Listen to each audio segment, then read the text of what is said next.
The bowl hit the floor before Ren even registered she'd dropped it. Shards scattered across the kitchen tile, and for one frozen second, she just stared at them, waiting for the sound to bring someone running. Nobody came. Of course nobody came. She swept up the mess herself, the same way she'd swept up every mess in this house for 11 years, and by the time her stepmother Marisol wandered in for her coffee, there was no evidence anything had happened at all. "Where's my toast?" Marisol asked, not even looking at her. "Coming," Ren said. That was the whole exchange. That was most days. Ren was 26 years old, and she had long since stopped expecting anyone in this house to see her as a person rather than a function. She cooked. She cleaned. She managed the accounts Marisol pretended to understand and didn't. Her stepsisters, Odette and Claire, treated her like a piece of furniture that occasionally needed to be reminded of its place. She had a sharp mind and steady hands and a kind of quiet endurance that nobody around her valued, because nobody around her had ever had to earn anything the way she had. She used to cry about it. She didn't anymore. Somewhere in her early 20s she'd made a decision, half-conscious, to stop feeling the sting of being invisible and just get through the day instead. It was easier that way. Safer. Across town, in a house far larger and far colder in its own way, a man named Callum Ashworth sat at his desk long after midnight, staring at a stack of letters he hadn't answered. He wasn't looking for love. He wanted to be clear about that, even in his own head. His wife had died 18 months ago, slow, cruel, the kind of illness that hollows a house out room by room, and he had a 7-year-old daughter, Ivy, who hadn't laughed since the funeral. He didn't need romance. He needed someone steady. Someone who could sit in a house full of grief without flinching from it. He'd put out a quiet request through a family friend, not a dating service, nothing so crude, just a search for a woman willing to marry a stranger for the sake of stability, for a child who needed a mother figure, for a household that had stopped functioning as one. He'd expected it to go nowhere. Most days, he still expected that. Marisol heard about Callum's search before Ren did. She heard about his money first. That was always the order of operations with Marisol, and only afterward did she consider that he was a widower, a father, the sad, boring kind of rich, as she put it to her daughters over dinner, sneering. "He wants someone plain," Marisol said, examining her nails. "Someone who won't complain, won't want attention, won't cause a fuss." Odette laughed. "So basically Ren." The room went quiet, and then Marisol's face did something Ren recognized instantly, that particular curl of a smile that meant she'd found a new way to humiliate her. "Actually," Marisol said slowly, "that's not a bad idea." Ren, standing in the doorway with a stack of folded laundry, felt her stomach drop. "You want to send me," she said. It wasn't a question. "I want to send someone," Marisol said, "and it certainly isn't going to be one of my daughters, wasting an evening on a miserable widower with a broken little girl." "But you," she looked Ren up and down, "you've got nothing better to do you? That's not funny." "I'm not joking." Marisol's smile widened. "Go.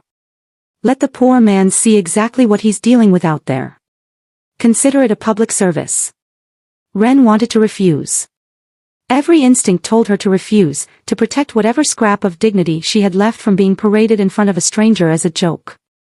But underneath the humiliation was something else, something she almost didn't want to look at directly, a flicker of curiosity. A flicker of what if. She had nothing left to lose. That was the truth of it.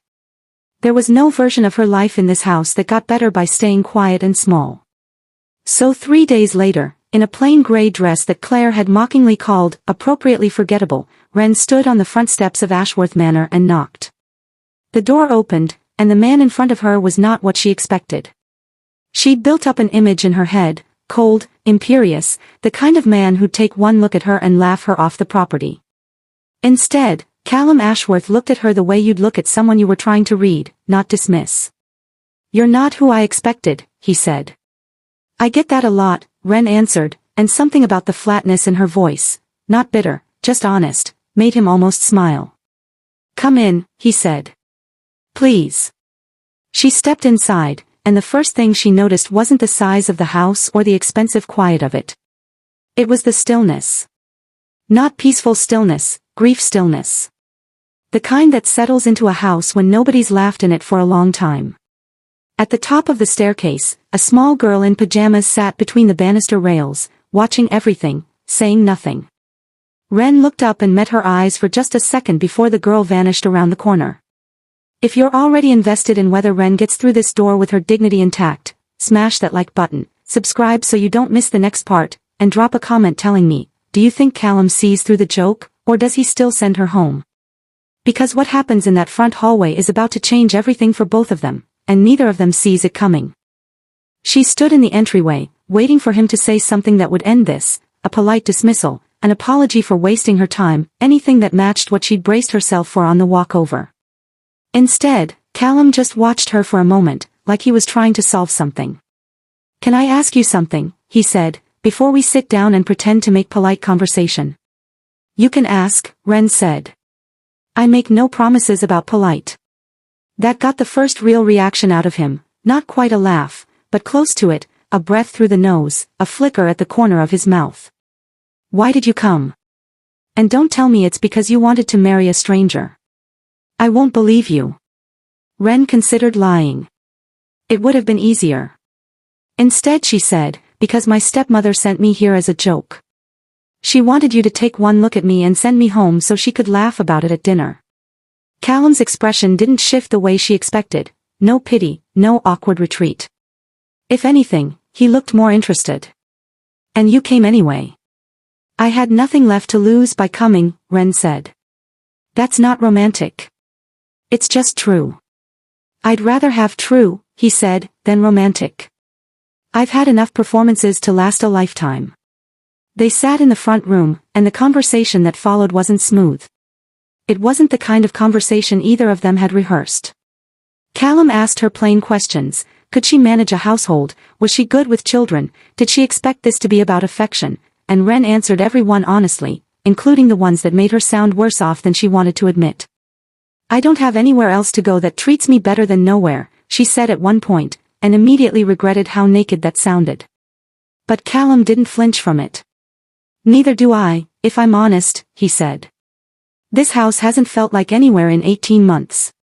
Upstairs, unseen by either of them, Ivy sat at the top of the staircase again, knees pulled to her chest, listening to every word through the banister rails. 3 days later, Ren moved her few belongings into a spare room at Ashworth Manor. Marisol didn't try to stop her. If anything, she seemed almost disappointed there'd be no humiliating rejection to gossip about. Don't expect it to last, was all she said as Ren left. Ren didn't answer. She was done arguing with a woman who'd never once looked at her like she mattered. The first week in the new house was quiet in a different way than Marisol's house had been quiet. Not resentful quiet. Careful quiet. Like everyone was tiptoeing around a wound nobody had named out loud. Ren started small. She reorganized the kitchen without asking anyone's permission, not because it was broken, but because it hadn't been touched with any intention in a long time, just maintained. She cooked real meals instead of whatever the housekeeper had been assembling out of habit. She noticed, on the third night, that Callum ate standing at the counter instead of sitting at the table, and she didn't say anything about it. She just set a second plate at the table anyway, every night, until eventually he sat down without being asked.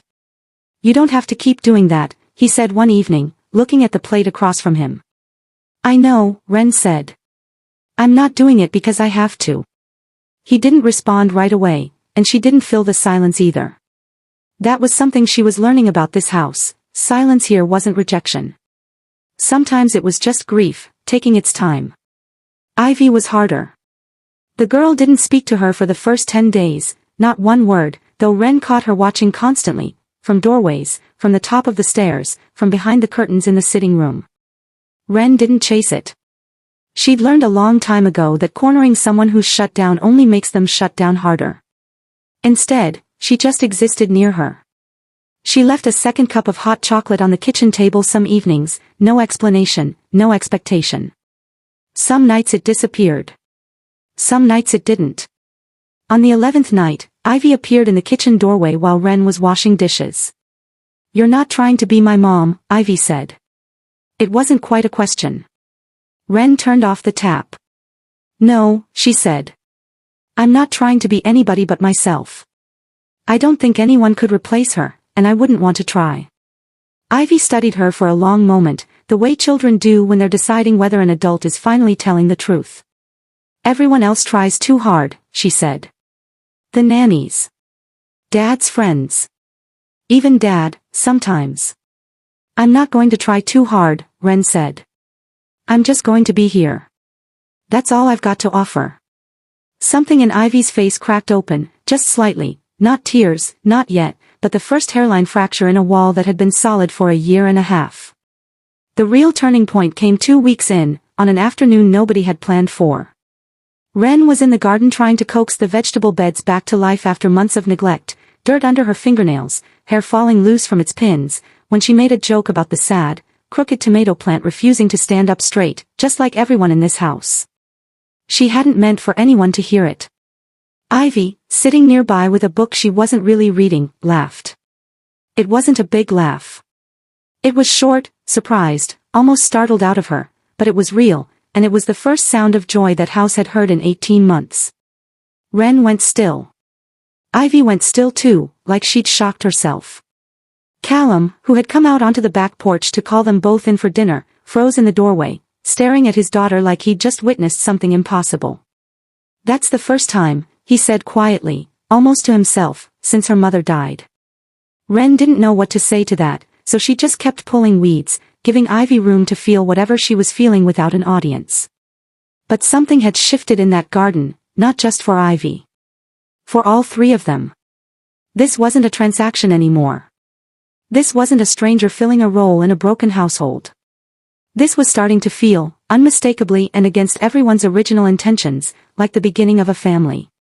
If that moment in the garden hit you the way it hit me writing it, hit like, drop a comment on what you think happens when Marisol finds out this joke actually worked, and subscribe so you're here for the confrontation that's coming next, because she is not going to let this go quietly. Because 2 towns away, Marisol had just heard a rumor she did not like at all, and she was already planning her visit to Ashworth Manor.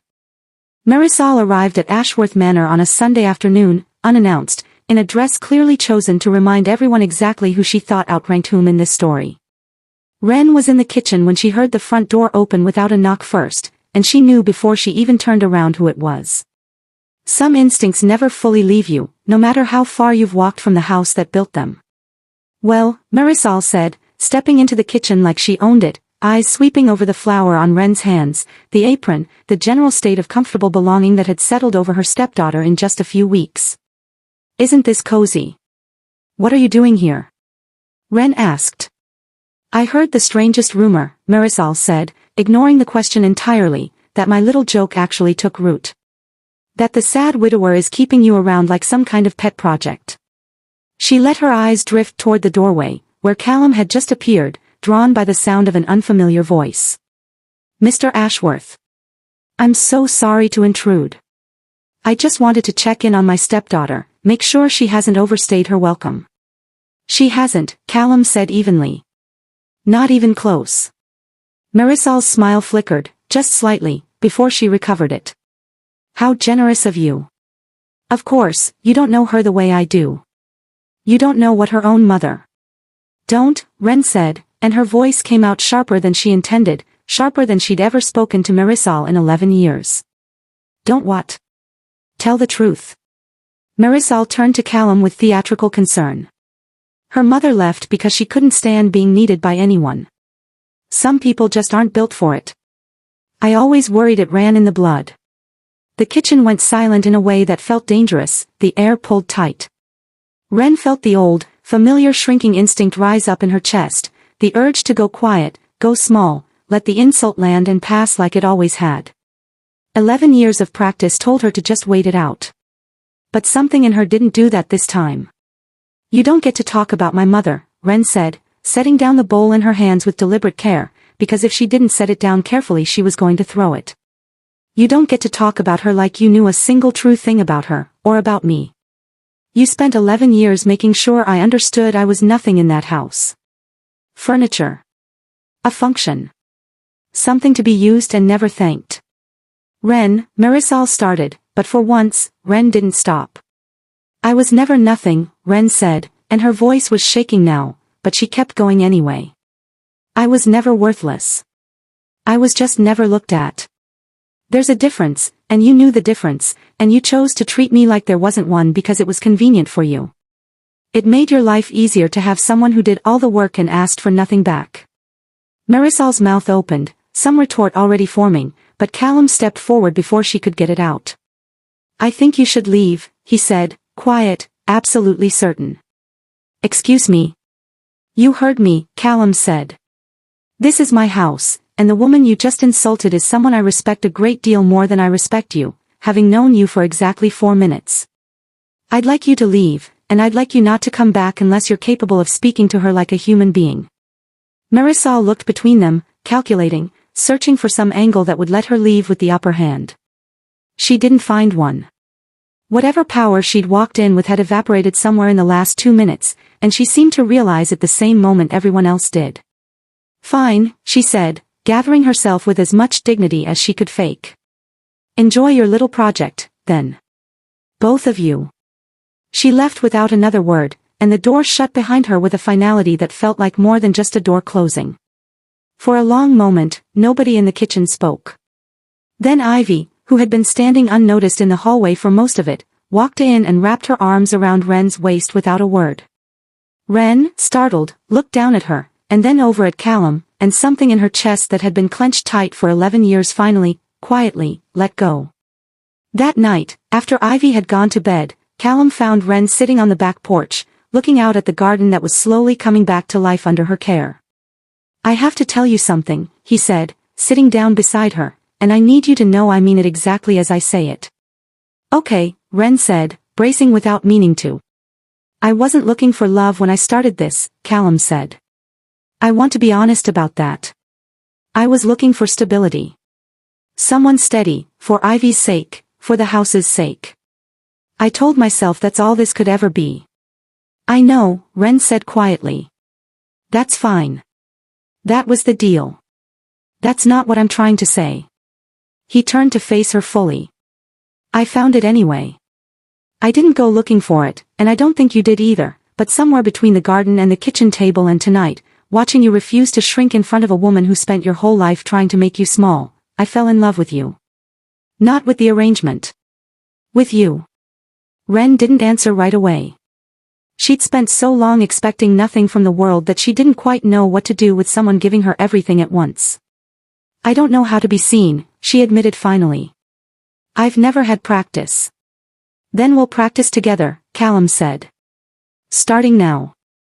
Upstairs, unbeknownst to either of them, Ivy stood at her window, watching the two shapes on the porch below, and for the first time since her mother died, she didn't feel like the house was holding its breath.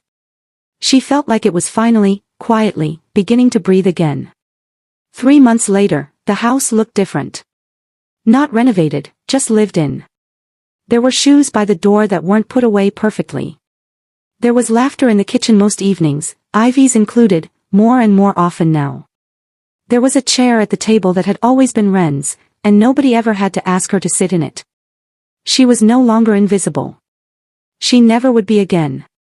If this story moved you even half as much as it moved me writing it, hit that like button right now, subscribe so you don't miss the next one, and tell me in the comments, what was the moment you knew Wren was finally going to be okay? I read every single one of them, so don't be shy.